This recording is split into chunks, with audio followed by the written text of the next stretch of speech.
Hey everybody, what's up? It's Babylonius from peakofserenity.com here with another guide video for you.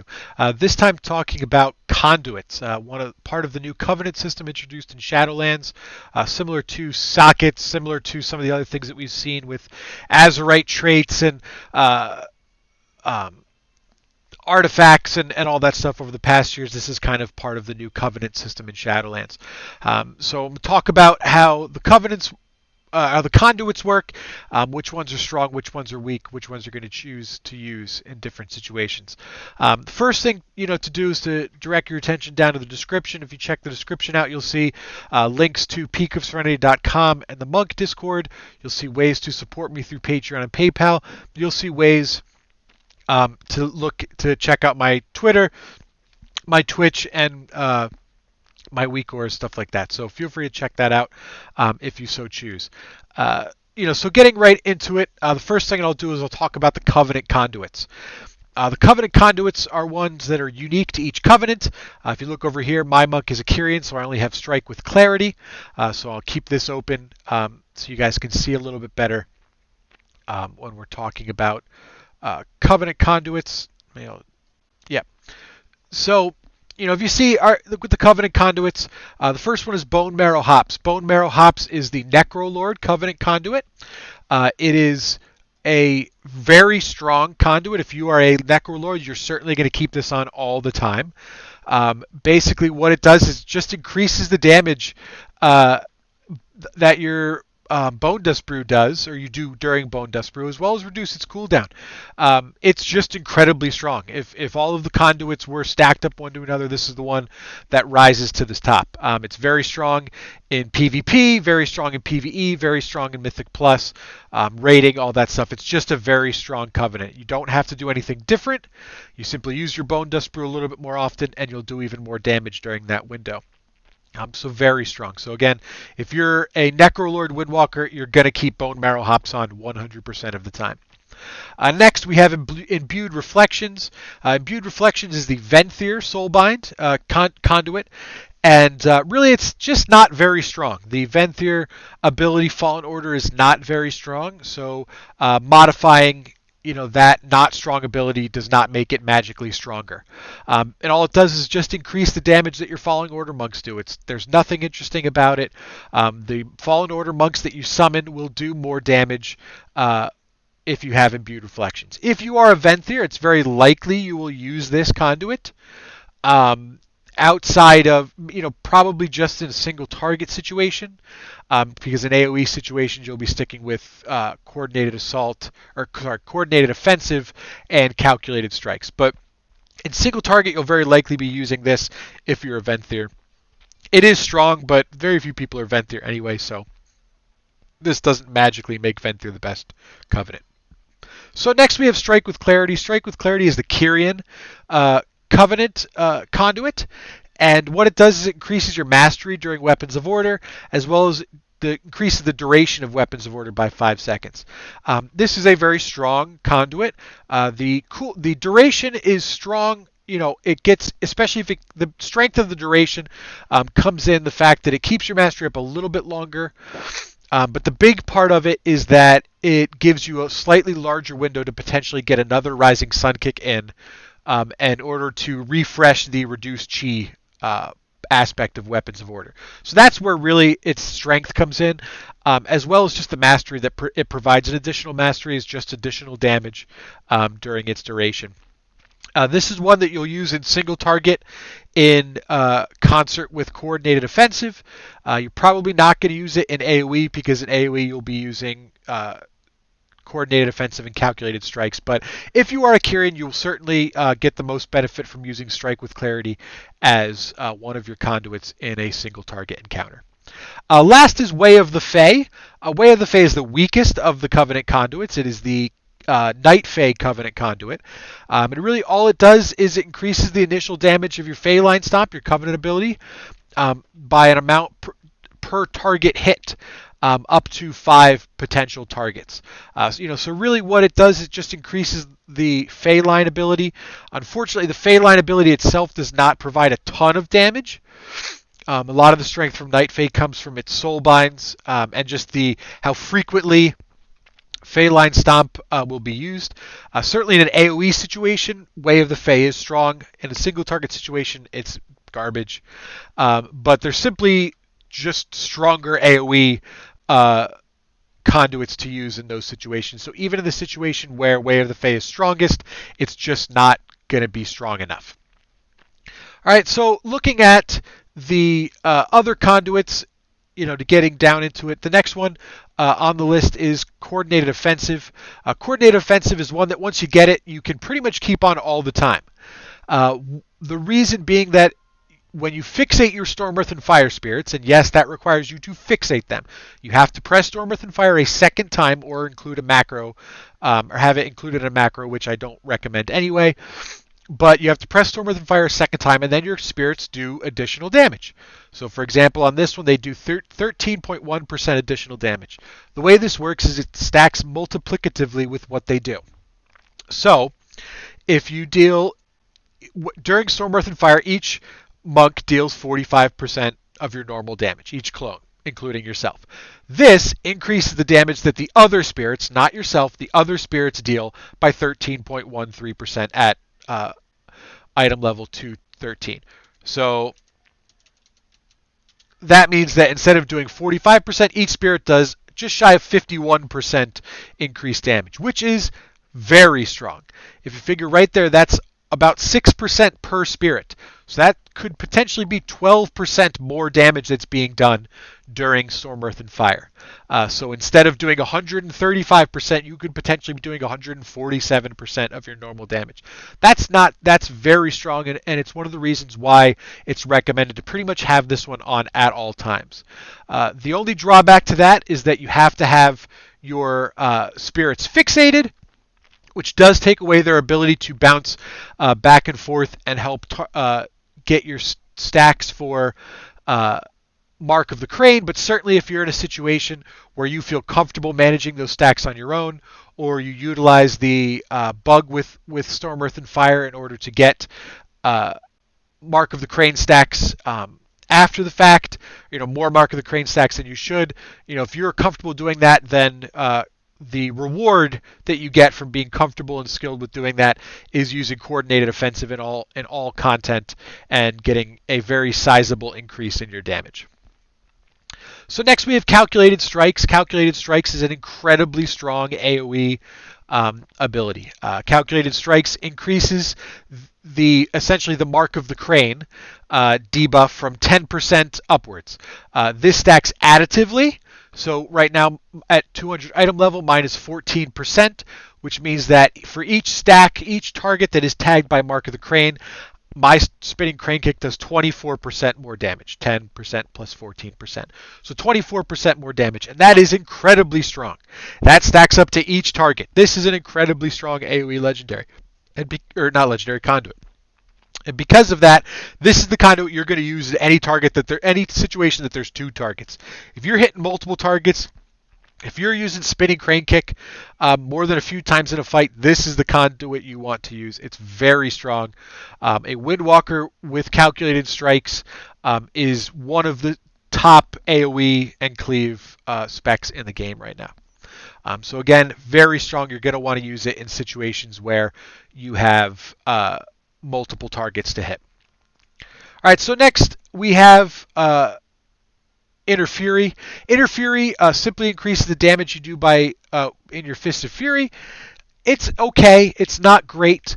It's certainly not as strong as Open Palm Strikes was in Battle for Azeroth, but Inner Fury is a reasonable conduit. The other ones are just stronger. But Inner Fury is okay if you feel that you really just want your Fist of Fury to do more damage. You're really not going to use it in any situation because these three up here will eat up all of the potential situations. It's just not strong enough to really be considered. Next we have Zuen's Bond. Zuen's Bond, anytime you trigger your mastery, which activates combo strikes, that's our mastery. You don't have to be talented in the hit combo to do this. But anytime you trigger your mastery, it reduces the cooldown of Invoke Zuen by 0.1 seconds, and Zuen's damage is increased by 14%. This is a decent conduit. It's not super strong because Windwalker right now is very strong with 2-minute bursts. So what this does is it reduces the uh, time that you're bursting. It makes your Zuen not line up with your Storm, Earth, and Fire, with your Weapons of Order, stuff like that. If you're not a Kyrian, this may be a very strong legendary for you, or Covenant for you, Conduit for you. Let me try that a third time. Sorry, I just did the legendary video. Yeah, so Zuen Spawn can be very strong if you are not a Kyrian. Really, it's going to be strongest probably for Night Fae, because Necrolords will be using Bone Dust Brew, which has a 2-minute cooldown.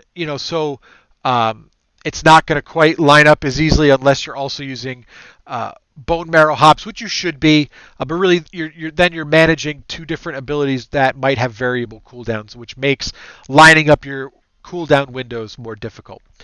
So it's strong. It does increase Zuen's damage nicely and makes you cast him more often. However, the others are just going to be better because this does interfere with the synergy between the two abilities. Our two big damage cooldowns of Zuen and things like Weapon of Order. All right, so next we'll pull up. This is the Covenant flowchart, the Conduit flowchart that I made, just to kind of explain this a little bit. As you can see, so really and I'll remove my webcam and stuff for a second. Give me a second. Good. All right. So this is the Conduit flowchart. Basically, if you are a Necrolord in single target, so you can see yes is green, no is red. Necrolord single target, you're going to use Bone Marrow Hops and Coordinated Offensive. Necrolord in multiple targets, you're going to use Bone Marrow Hops and Calculated Strikes. If you're a Kyrian, then you get to decide if you're okay with switching for content. If you're not a Kyrian, you're just going to use Coordinated Offensive and Calculated Strikes for everything. So Venthyr and Night Fae will just stick with Coordinated Offensive and Calculated Strikes. You can switch out Coordinated Offensive if you're really not comfortable in AoE situations, most likely for your Conduit, your Covenant Conduit. But really, it behooves you to get better at utilizing Storm, Earth, and Fire and managing those stacks yourself, because the amount of damage is really very high. So if you're not a Necrolord or a Kyrian, then you will be over here using Coordinated Offensive and Calculated Strikes all the time, affectionately named Cox. So if you are a Kyrian, then you have to decide, are you okay with switching for content? Are you okay with swapping to a single target setup, and then swapping back to an AoE setup? This can depend on whether your raid is willing to wait. You're not going to be able to do it every single raid night because of the cooldown on Conduit energy or Covenant energy in your Soulbind. If you want to just stick with one for everything, then you're going to stick with Coordinated Offensive and Calculated Strikes. If you are okay with swapping, then for single target, you're going to go with Strike with Clarity and Coordinated Offensive. And, again, that's just maximum single target abilities. For AoE situations, you have to decide whether you're comfortable managing your Mark of the Crane. If you're comfortable managing it, then you use a Coordinated Offensive and Calculated Strikes. If you feel like you're not comfortable, you really don't feel great about focusing your Storm, Earth, and Fire and losing out on their ability to tag things for Mark of the Crane, then you're going to be over here using Strike with Clarity and Calculated Strikes. So really, this flowchart is in the Monk Discord. You can check it out. It is also linked in the PvE guide of Peak, of my Windwalker guide on Peak, if you want to check this out. But really, this pretty accurately explains what your Covenant choice is going to be, or what your Conduit choice is going to be depending on your Covenants. Jeez. All right, so back to the other conduits. We'll pop up here to the Endurance Conduits. The Endurance Conduits are primarily centered around increasing your survivability. So the first one is Grounding Breath. Casting Vivify, its healing is increased by 24% and has a 30% chance to refund its cost. This is very strong in situations where you do need to heal yourself. However, the real strength of this conduit comes in Torghast. Anyone who's done Torghast, you probably have figured out that the corrosive dosage covenant, or no, sorry, Torghast anima ability is just about as strong as it comes. What this does is it makes it several magnitudes stronger.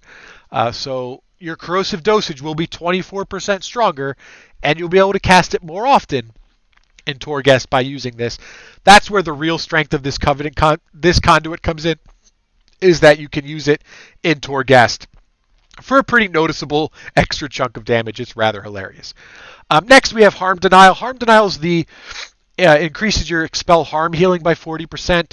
This is one that you're almost certainly going to have on just about all the time. We use expel harm every 15 seconds, ideally, as often as you can. And even though a lot of that is going to be overhealing, the situations where it will heal you, you're now going to get an extra 40% healing from it. So in PvP, this is incredibly strong. In situations where you're taking a lot of damage, it's going to be incredibly strong. So this is probably going to be your go-to endurance conduit for those situations. Last, in terms of endurance conduits, you have fortified ingredients. What this does is when you use Fort Brew, it gives you a shield equal to your maximum health, in addition to increasing your maximum health and reducing damage taken. This is a very strong defensive ability if you're in a situation where you're going to be using fortified brew. If, like in some soul binds, you have spots for two different endurance conduits, you're probably going to go with harm denial and fortifying ingredients, just for maximum defensive ability, obviously, unless you want to use grounding breath to run Torghast. In PvP, these two will certainly be the strongest. They will overall be the strongest in terms of keeping you alive.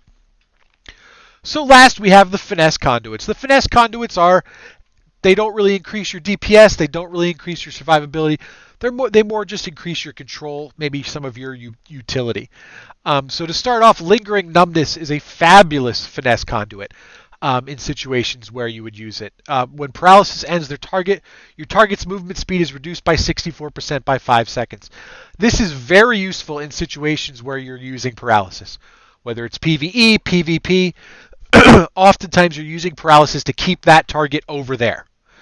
So if you're somebody that in PvE you have a hard time remembering to re-CC things at times, this buys you a little bit of extra time before that target comes charging back in and can't be CC'd anymore. In PvP, even if they trinket it, or if it's on diminishing returns, whatever, their movement speed is reduced so by a relatively sizable amount.